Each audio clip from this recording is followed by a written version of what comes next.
اب سورہ تکاثر شروع کر لیتے ہیں۔ اعوذ باللہ من الشیطان الرجیم، بسم اللہ الرحمن الرحیم۔ یہ بھی مکی سورہ ہی ہے، اگرچہ بعض نے اسے بھی مدنی سمجھا۔ پچھلی صورت میں آخرت کا ذکر، کیسی اس کی فکر دینے والا تھا کہ آخرت کی فکر دل میں پیدا کر دینے والا۔ اب اس صورت میں آخرت میں ناکام کر دینے والے اعمال کی نشاندہی کی گئی، ان لوگوں کی تنبیہ کی جا رہی ہے جو دنیا ہی میں ایک دوسرے سے آگے بڑھنے کی دھن میں لگے ہوئے ہیں۔ کہا جاتا الہاکم التکاثر، الہاکم التکاثر، غافل کیا تم کو التکاثر، کثرت کی طلب نے۔ الہاکم التکاثر کے ویسے تو معنی بہت ہی زیادہ، اس کے معنی میں وسعت ہے، ایک جملے سے اس کا ترجمہ کرنا مشکل ہے۔ الہاکم کا جو لفظ کم تو پتہ ہے نا کہ تم کو، سب مخاطب ہے، تمام انسان مخاطب ہے، کم کہا جا رہا ہے۔ الہا جو ہے وہ لہو سے، جس کے اصل معنی تو ہوتے ہیں غفلت کے، اور عربی زبان میں ہر اس شغل کے لیے کہا جاتا ہے جس سے آدمی کی دلچسپی اتنی بڑھ جائے کہ وہ اس میں لگ کر، اس میں منہمک ہو کر دوسری اس سے زیادہ جو اہم چیزیں ہیں اس سے غافل ہو جائے۔ اب اس سے جب الہاکم کہا جائے تو مطلب ہوا کہ کسی لہو نے، کسی مشغول کرنے والی چیز نے تم کو اپنے اندر ایسا مشغول کر لیا ہے کہ تمہیں کسی اور چیز کا جو اس سے زیادہ اہم تر ہے ہوش نہیں رہا، اسی کی دھن تم پہ سوار ہے، اس کی فکر میں تم لگے ہوئے ہو، اس کے انعماق نے تم کو غافل کر دیا ہے، یہ جیسے کہا جا رہا ہے۔ اور تکاثر کا لفظ کثرت سے ہے، کاف سے رے، جیسے کثرہ کا لفظ ہے نا، تو تکاثر جب کہا جائے تو اس کے 3 معنی جیسے بنتے ہیں۔ ایک تو یہ کہ آدمی زیادہ سے زیادہ کثرت سے حاصل کرنے کی کوشش کرے، چیز کو زیادہ حاصل کرنا چاہے نا، جیسے مالی چاہیے ہے لیکن اس کو بہت زیادہ حاصل کرنا چاہے، عیش سے چاہیے اور بہت زیادہ حاصل کرنا چاہے۔ دوسرے یہ کہ کثرت کے حصول میں ایک دوسرے سے بڑھ جانے کی کوشش کرے، کمپٹیشن والی بات بھی ہے، تکاثر کہنے میں وہ ہے کہ دوسروں سے مقابلے کی بات، دوسروں سے بڑھ جانے کی کوشش کریں۔ اور ایک مطلب تکاثر کا یہ بھی سمجھا گیا کہ دوسروں کے مقابلے میں جیسے فخر جتائیں، ایک دوسرے سے آگے بڑھ، یعنی فخر جتانے کی کوشش کریں کہ ہمیں زیادہ حاصل ہے۔ وہ بھی بات کئی جگہ قرآن میں ہم پیچھے سمجھتے رہے ہیں۔ وہ باغ والے کا واقعہ بار بار یاد آتا ہے سورہ کہف میں، وہ بھی اپنے ساتھی سے کہتا ہے نا، میں ہوں تم سے زیادہ ہوں، میں مال میں فری میں میرے پاس زیادہ ہے تم سے، اپنے غریب ساتھی سے کہہ رہا ہے، وہ تکاثر ہے۔ تو یہاں کہا جا رہا ہے کہ تم مشغول ہو، تمہیں مشغول کر لیا ہے اس نے۔ اب یہ گم کا جیسے خطاب ہے تمام انسانوں سے، اس میں جیسے بڑی بڑی کارپوریشنز ہوں جو اس دور میں لگی ہوئی ہوں، یا قومیں، نیشنز ہوں ایک دوسرے کو دبا کر ان کے وسائل پہ قبضہ کرنے کی فکر میں لگی ہوں، ان سے آگے بڑھ رہی ہوں، یا وہ افراد، عام لوگ ہی، کوئی فرد ہی جن کی زندگی کا مقصد اس کے سوا کچھ نہیں ہو کہ دنیا زیادہ سے زیادہ بناتے چلے جائیں۔ لہو جو ہے وہ مشغولیت، وہ دھن جو خواہ جائز ہی ہو۔ لہو لعاب کی بات قرآن میں کئی جگہ آتی ہے نا، لعاب ہوتا کھیل بالکل بیکار، جیسے انٹرٹینمنٹ۔ لہو ضروری نہیں ہے کہ بیکار بات یا غلط بات، وہ دھن جائز بھی ہو سکتی، لیکن اس سے زیادہ اہم چیز سے جو غافل کر دے۔ مثالیں کئی آپ سوچ سکتے ہیں، آپ کے بچے کا جیسے کل امتحان دینا ہے، کوئی بڑا امتحان ہے اس کا، اور آج وہ اپنے کمرے کی تفصیلی صفائی میں لگا ہوا ہے، تو کیا کہیں گے آپ اس کو؟ صفائی کی مشغولیت، صفائی کرنا اچھی بات ہے، آپ بھی اس سے مطالبہ کر رہے ہو کہ کرو کب سے، لیکن آج کے دن وہ کتنی غلط بات ہے کہ نہیں پڑھنے کے لیے، کل کی تیاری نہیں کرنے کے لیے آج اس کام میں لگا ہوا ہے۔ تو بالکل اسی طرح دنیا کا سوچیں، وہ انسان کے لیے ایک امتحان گاہ ہے، اسے یہاں جنت میں اپنا گھر بنانے کی فکر رکھنے کی ضرورت ہے۔ اس کے بجائے کوئی صرف اس دنیا ہی میں مشغول ہو جائے تو اس پر یہاں تنبیہ ہو رہی ہے۔ اور تکاثر کے معنی بھی جیسے ہم نے سمجھے کہ کئی طرح سے ہو سکتے ہیں، سمجھے کوئی پیسہ ہی کمانے کی دوڑ میں، کوئی اسٹیٹس کی دوڑ میں بس لگا ہوا ہے، اسی دھن میں ہے۔ ایک انسان کی کمزوری بھی ہے نا کہ وہ دیکھو کمپٹیشن کا بھی آ جاتا ہے، دوسروں سے کمپیٹ بھی کرتا ہے، اور پھر کوئی سا بھی شوق ہو جب اسے پورا کرے تو کیا ہوتا ہے، وہ شوق بڑھتا ہی چلا جاتا ہے نا، اور زیادہ زیادہ انسان کی ہوس جو ہے وہ کبھی ختم نہیں ہوتے نا۔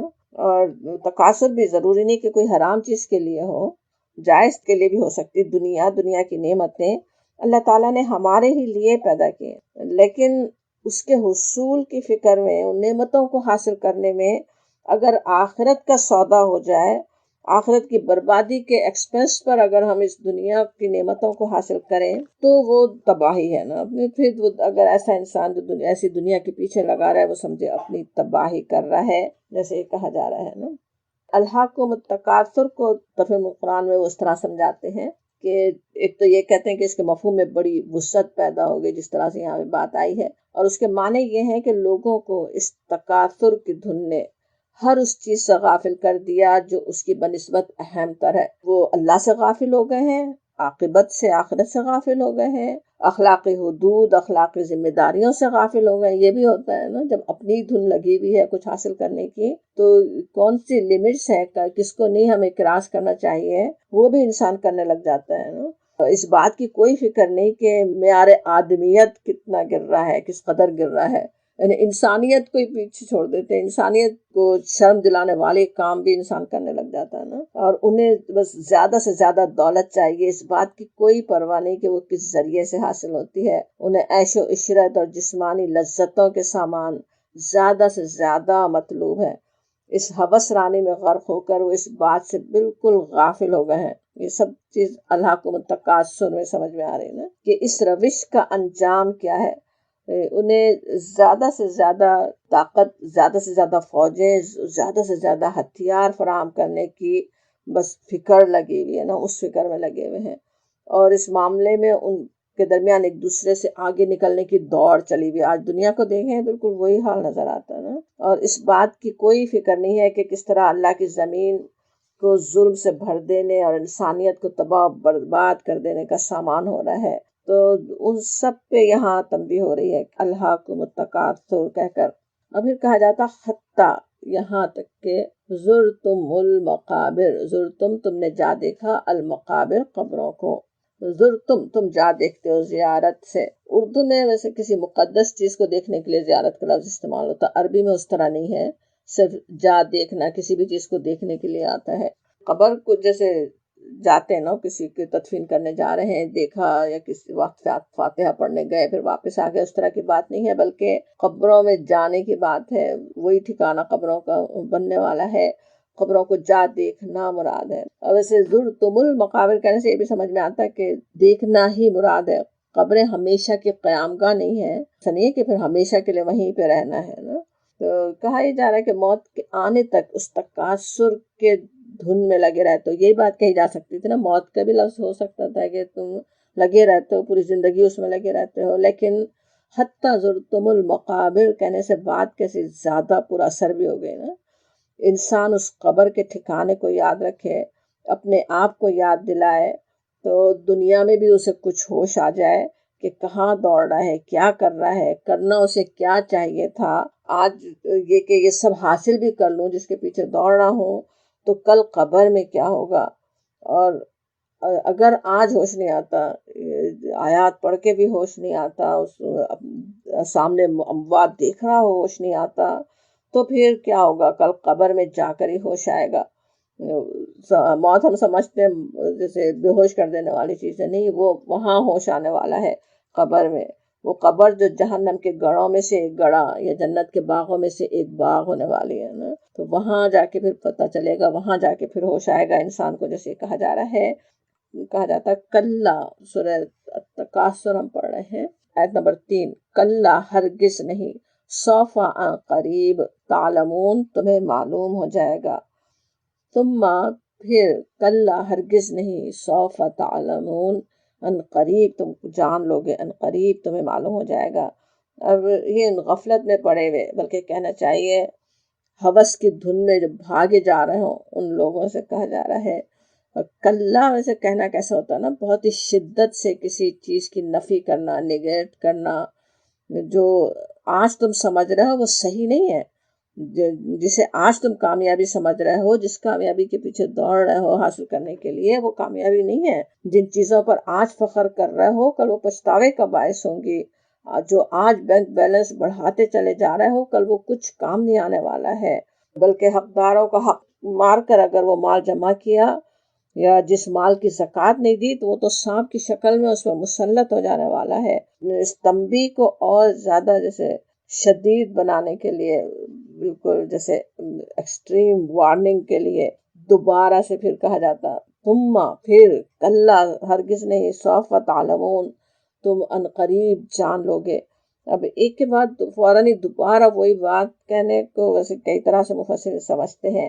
ایک تو مطلب یہ بھی لیا کہ اس دنیا کے بارے میں جان لو گے کہ کیسی حقیر تھی، پھر یہ کہ کلا سوف تعلمون دوبارہ آخرت کے لیے کہا جا رہا ہو کہ آخرت کے بارے میں جان لو گے کہ وہ کیسی حقیقت تھی، وہ کتنی حقیقی چیز تھی۔ یا پھر یہ کہ پہلی بار کفار سے کہا جا رہا ہو کفار جان لیں گے، پھر مومنین سے کہا جا رہا ہو وہ جان لیں گے، یا پھر موت کے وقت جان لو گے۔ ایک بات یہ کہ وہ موت کے وقت جان لیں گے، یہ بات بھی قرآن اور حدیث سے بھی ثابت ہی ہوتی ہے کہ قرآن میں منافقین کے بارے میں آتا ہے کہ فرشتے جب روح لینے آئیں گے تو انہیں ضربے لگا رہے ہوں گے۔ تو حدیث سے بہت ساری احادیث اس بارے میں ہے کس طرح اسی وقت پتہ چل جائے گا کہ انسان کو عذاب کے فرشتے آتے ہیں یا رحمت کے فرشتے آ رہے ہیں، وہ مجرم کی حیثیت سے دنیا سے جا رہا ہے یا مومن کی حیثیت سے جا رہا ہے۔ اور یہ کہ جو دنیا میں پھنسا ہوا شخص ہو اس کی روح ہی بہت مشکل سے نکلتی ہے، حدیث میں آتا ہے نا، اور مومن کی روح بہت ہی آسانی سے، جیسے پانی گلاس میں ڈال دیا جائے تو آسانی سے نکل جاتا نا، بس اس طرح سے مومن کی روح آسانی سے نکل جائے گی، تو اسی وقت جان لے گا۔ ایک تو بات یہ، پھر کہ قبر میں جان لے گا، یا یہ کہ یہ بھی سمجھا گیا کہ قیامت میں جان لے گا، دنیا میں جان لے گا یا قیامت میں جان لے گا، یہ بات پتہ چل جائے گی، یہ حقیقت پتہ چل جائے گی کہ وہ کیا کر رہا تھا، اس کی کیا حقیقت تھی، کیا اسے کرنا چاہیے تھا، وہ جان لے گا۔ تو یہ ساری باتیں اس طرح سمجھا دی گئی۔ کلا سوف تعلمون ثم کلا سوف تعلمون کہہ کر پھر کہا جاتا ہے نمبر 5 کلا ہرگز نہیں، لو اگر، تعلمون تم جانتے، علم الیقین، علم یقین کا، جاننا یقین کا، علم یقین کے ساتھ۔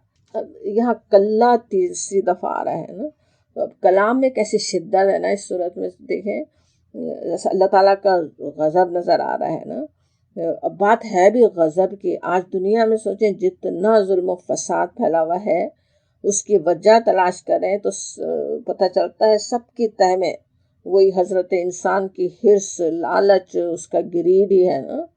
اس کی تفصیل ہم یاد بھی کرتے ہی رہے ہیں، اس پر ہم خود ہی غور کر لیں کہ کس طرح انسان وہی جو دھن میں لگا ہے الہاکم التکاثر کی، وہی کیسی دنیا جہنم بنا رہی ہے نا۔ ورنہ دنیا میں بھی اللہ تعالیٰ نے اتنی نعمتیں رکھی ہیں، اتنی خوبصورتیاں رکھی ہیں، خود جنت نمونہ ہو جائے اگر انسان کا یہ گرید جو ہے اس کو سارا گندا نہ کر دے، فساد سے نہ بھر دے زمین کو، تو اس پر اللہ تعالیٰ کا غضب نظر آ رہا ہے نا۔ بار بار کلا کہہ کر بات ہوتی، ہرگز نہیں، لو تعلمون علم الیقین۔ اب کہا جا رہا ہے کہ لو جو ہے اگر، تعلمون تم جانتے، یقینی علم کے ساتھ، علم الیقین کے ساتھ جاننا تو سمجھ میں آتا ہے نا کہ جیسے انسان لاجک پہ غور کرے، حالات کو دیکھے، انسان غور کرے، لوگوں کی زندگیوں سے مشاہدہ کرے، اللہ کے رسولوں اور کتابوں کے علم پر یقین کرے تو سمجھ میں آ جائے کہ دنیا کی کیا حقیقت ہے، موت کتنی یقینی ہے، آخرت کا انجام دیکھنا کتنا ضروری ہے، وہ سب سمجھ میں آ سکتا ہے۔ اس کو علم الیقین کہا جا رہا ہے کہ یقین حاصل ہو سکتا ہے نا اپنے نالج سے، اپنے علم سے۔ اگر انسان سوچے، اللہ تعالیٰ نے جو صلاحیتیں سوچنے سمجھنے کی دی ہیں، دیکھنے سننے کی دی ہیں، اس سے انسان کو پورا یقین آ سکتا۔ لیکن یہاں پہ کہا گیا لو تعلمون علم الیقین، اگر تم جانتے، جو اگر کہا جا رہا ہے، لو جو کہا جا رہا ہے اس کا جواب نہیں ہے، اگر جانتے تو کیا ہوتا یہ نہیں بتایا گیا۔ اب جواب یہاں نہیں دینے سے جواب میں بہت وسعت پیدا ہو گئی، انسان کے اپنے تصور پہ اس جواب کو چھوڑ دیا گیا، خود ہی سوچ لیں کہ کیا ہوتا ہے، جیسے کہا جا رہا ہو نا، انسان خود اپنے آپ سوچ کر دیکھے کہ کیا کچھ ہو سکتا ہے۔ بخاری میں ایک حدیث آتی ہے، حضرت ابو ہریرہ رضی اللہ عنہ کی روایت، اس میں نبی صلی اللہ علیہ وسلم نے فرمایا، حضرت ابو ہریرہ کہتے ہیں کہ قسم ہے اس ذات پاک کی جس کے قبضے میں میری جان ہے، اگر تمہیں وہ سب معلوم ہو جائے جو مجھے معلوم ہے، یعنی آخرت کے جو لرزہ خیز انجام کے بارے میں، تو تمہارا ہنسنا کم ہو جائے اور رونا بہت ہو جائے۔ یعنی انسان ہنسنا بھول جائے، رونا زیادہ ہو جائے. یہ لا کا جو یہاں پہ جو کہا جا رہا ہے نا کہ اگر تم جانتے، تو وہ یہ بھی ہو سکتا تھا نا، اگر آج انسان اس بارے میں جان لے قبر میں کیا کچھ ہو رہا ہے، آج پتہ چل جائے کہ کیسے کیسے عذاب ہو سکتے ہیں، کیا کچھ ہو رہا ہے، تو انسان ہنسی بھول جائے، اس کو رونا ہی جیسے آتا رہے نا. اور بھی اس بارے میں ویسے اور بھی احادیث ہیں. حضرت ابو ذر غفاری رضی اللہ عنہ سے روایت ہے کہ رسول اللہ صلی اللہ علیہ وسلم نے ارشاد فرمایا کہ میں عالم غیب کی وہ چیزیں دیکھتا ہوں جو تم نہیں دیکھتے، اور وہ آوازیں سنتا ہوں جو تم نہیں سنتے. آسمان چرچرا رہا ہے اور حق ہے کہ وہ چرچرائے. قسم ہے اس رب ذوالجلال کی جس کے قبضے میں میری جان ہے، آسمان میں 4 انگل جگہ بھی نہیں ہے جہاں کوئی نہ کوئی فرشتہ اللہ کے حضور اپنا ماتھا رکھے سجدے میں نہ پڑا ہو. اگر تم وہ باتیں جانتے جو میں جانتا ہوں تو تم بہت کم ہنستے اور بہت زیادہ روتے، اور بستروں پر بیویوں سے بھی لطف اندوز نہ ہو سکتے، اور اللہ سے نالو فریاد اور گریہ و زاری کرتے ہوئے بیابانوں اور جنگلوں کی طرف نکل جاتے. یہ مسند احمد اور ترمذی اور ابن ماجہ میں حدیث آئی. اس سے پتہ چلتا ہے کہ کیا کچھ ہوتا نا اگر انسان اس صحیح حقیقت اور صحیح وہ علم الیقین اگر اصل میں حاصل ہو تو انسان کیا کچھ ہو جائے نا. اب جیسا یقین ہونا چاہیے، اگر ویسا یقین ہوتا تو سوچئے کوئی اپنے آپ کو مسلمان کہتے ہوئے دوسروں کے مال پہ قبضہ کیسے کر سکتا تھا. رات کو بستر چھوڑنا مشکل ہی نہ لگے اگر انسان کے تصور میں ہو، وہ بات پتہ ہو کہ کیا کچھ پیش آ سکتا ہے.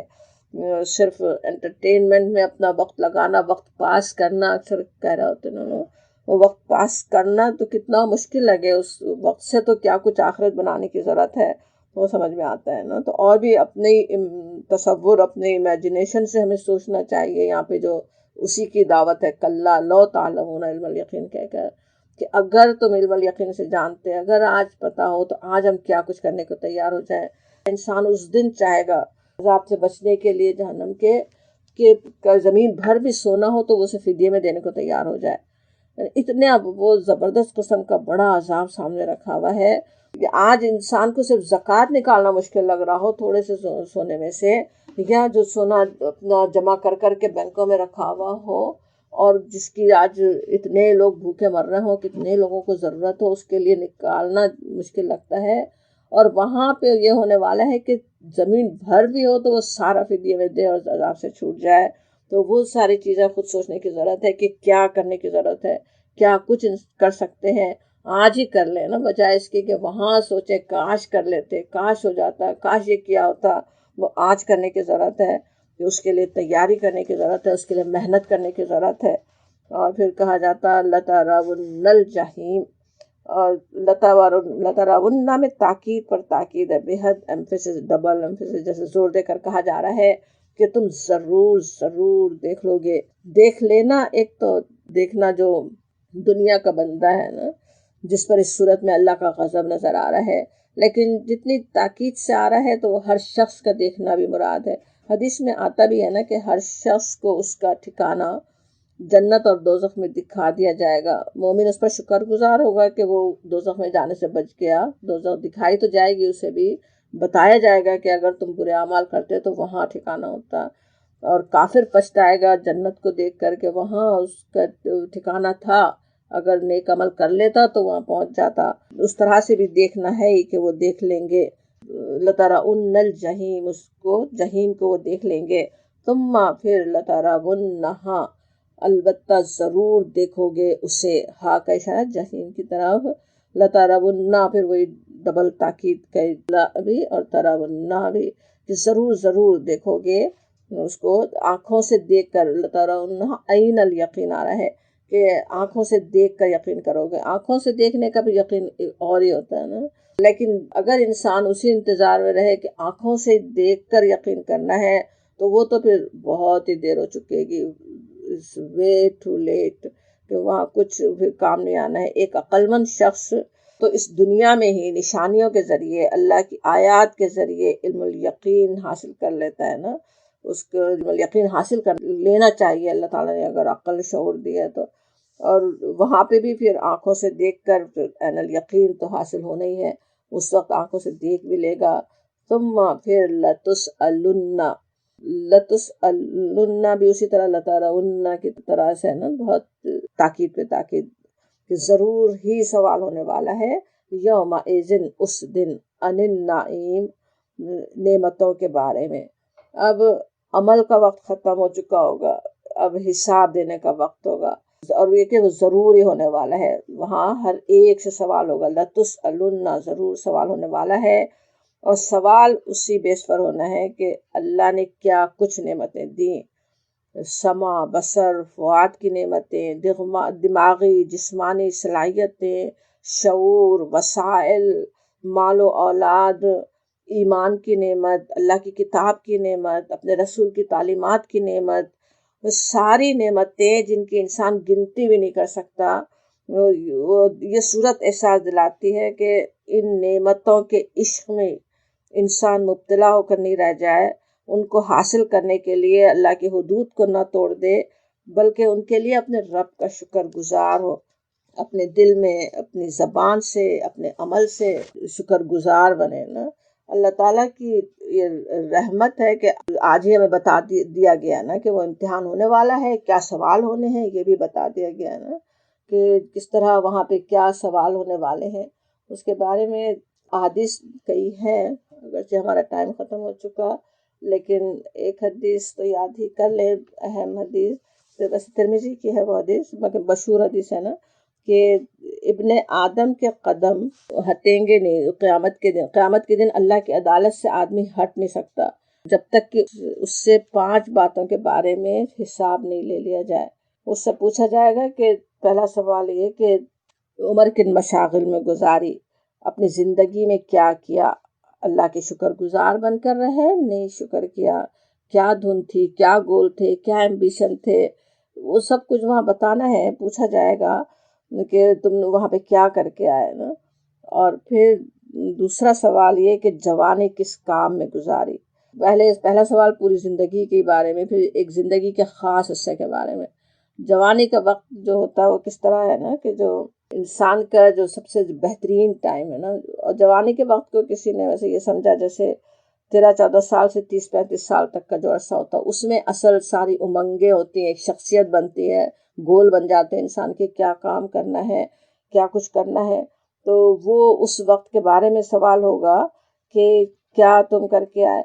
اب یہ 2 سوال تو سمجھے زندگی کے بارے میں ہے نا، زندگی میں کیا کیا اور زندگی کے خاص دور میں کیا کیا.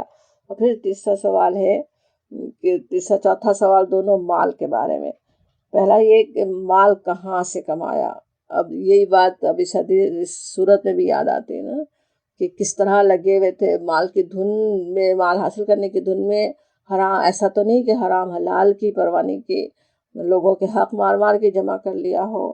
تو وہ کہاں سے حاصل کیا، کیسے حاصل کیا، اللہ سے ڈرتے تھے، اللہ کے حدود میں رہ کر حاصل کیا یا نہیں کیا، وہ جواب دینا ہوگا.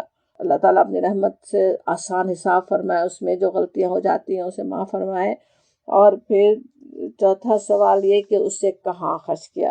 نعمتیں تو اللہ نے دے دی، اب اس کو انسان کیا سمجھتا ہے، میرا مال ہے، میں خرچ کروں، جیسے چاہے میں اسے استعمال کروں. لیکن وہ اس کے بارے میں وہاں جواب بھی دینا ہے. اللہ تعالیٰ نے دی تھی نعمت، اللہ نے مال دیا تھا، اور اس کو خرچ کہاں کیا، کیسے کیا. حدود اس کی اللہ نے بتا دی تھی. حرام نہیں کیا کہ تم اپنے اوپر نہیں خرچ کرتے، بلکہ وہ پہلی چیز ہے اپنے خاندان پہ جو انسان خرچ کرتا ہے وہ بھی اس کے لیے بڑا نیکی کا عمل ہی ہے. لیکن اللہ کے بتائی ہوئی حدود کے اندر رہتے ہوئے کرے تو وہ کہاں خرچ کیا وہ جواب دینا ہوگا. اور پھر آخری سوال یہ کہ جسم کو کس کام میں گھلایا. ویسے کسی اور حدیث کے الفاظ میں ہے کہ جو علم تمہیں حاصل ہوا اس کے مطابق کہاں تک عمل کیا، یہ بھی آتا ہے. بات وہ ایک ہی ہوئی، یعنی جسم کو کس کام میں، کون سا عمل تھا، کون سے کام تم کر رہے تھے. اللہ تعالیٰ نے علم دیا تھا، علم کی نعمت اللہ نے دی، تو خود انسان کو صلاحیتیں دی جس سے خود حاصل بھی کرتا ہے. پھر الہامی علم بھی اللہ تعالیٰ نے دیا، اس کے مطابق دنیا میں کام کیا یا نہیں کیا، اپنی محنتیں، اپنی زندگی اس کام میں لگائیں یا نہیں لگائیں. وہ سارے سوال ہونے ہیں. انشاءاللہ وہ سوالوں کے جواب وہاں دینے ہیں. اللہ تعالیٰ پوچھے گا کہ میں نے یہ نعمتیں دی تھی، تم نے کیا کیا. یہ بات کئی جگہ ویسے حدیثوں میں آتی. جو نیت کے بارے میں بھی جو حدیث ہے، جو بہت شروع کئی باب آتے ہیں نا اکثر حدیث میں، وہاں پہ جو منافق کے بارے میں جو حدیث آتی ہے، بلکہ ریاکار کے لیے جس نے دنیا کے لیے نہیں کیا کہ وہاں بھی یہی بات آتی نا. اللہ تعالیٰ اپنی نعمتیں یاد دلائے گا، ایک ایک نعمت اسے یاد دلائے گا، میں نے تمہارے لیے یہ کیا وہ کیا، تم نے کیا نعمتوں کا حق ادا کیا. وہ آگے بڑھ بڑھ کے کہے گا کہ میں نے تیرے لیے یہ کیا اور یہ کیا. اللہ تعالیٰ فرمائے گا کہ نہیں، یہ سب تو نے دنیا کے لیے کیا، اور وہ قبول نہیں ہوگا. تو انشاءاللہ اللہ تعالیٰ اپنی رحمت سے ہمیں یہ صورتیں جب ہم پڑھتے ہیں اس بات کی یاد دہانی ہمیں کر دیں کہ یہ جو نعمتوں سے آج ہم فائدے اٹھا رہے ہیں، جو نعمتوں میں اللہ تعالیٰ اپنی رحمت سے ہمیں برکت عطا فرمائے، ان نعمتوں کے زوال سے بھی اپنی پناہ میں رکھے، لیکن ان نعمتوں کے ذریعے وہ آخرت کی ہمیشہ کی نعمتوں کو پانے کی تیاری ہم انشاءاللہ کرتے رہیں، وہ اس کا ہم سودا نہ کر دیں انشاءاللہ تعالیٰ. وہاں پہ جب وہ سوال جو ہوں گے، اچھا یہ سوال جواب کی جب بات آتی کہ وہاں یہ سوال ہونے ہیں، جواب ضروری نہیں ہے کہ ہمیں زبان سے وہاں دینا ہونا، اصل جواب تو ہمارے اعمال دینا ہوں گے نا. تو اعمال سے پتہ چلے گا کہ کیا کیا، کن مشاغل میں ہم نے زندگی گزاری، ہم نے جو دین کا علم حاصل کیا تھا اس پہ کہاں تک ہم نے عمل کیا، کہاں سے کمایا، کہاں خرچ کیا. وہ ساری چیزیں ہمارے عمل ہی بتا رہے ہوں گے نا کہ ہم نے کیا کیا اور کیا نہیں کیا. تو انشاءاللہ تعالیٰ اصل عمل پہ نگاہ رکھنے کی ضرورت ہے، اور اللہ تعالیٰ اپنی رحمت سے ان اعمال کو قبول فرمائے. آخر دعوانا الحمدللہ رب العالمین.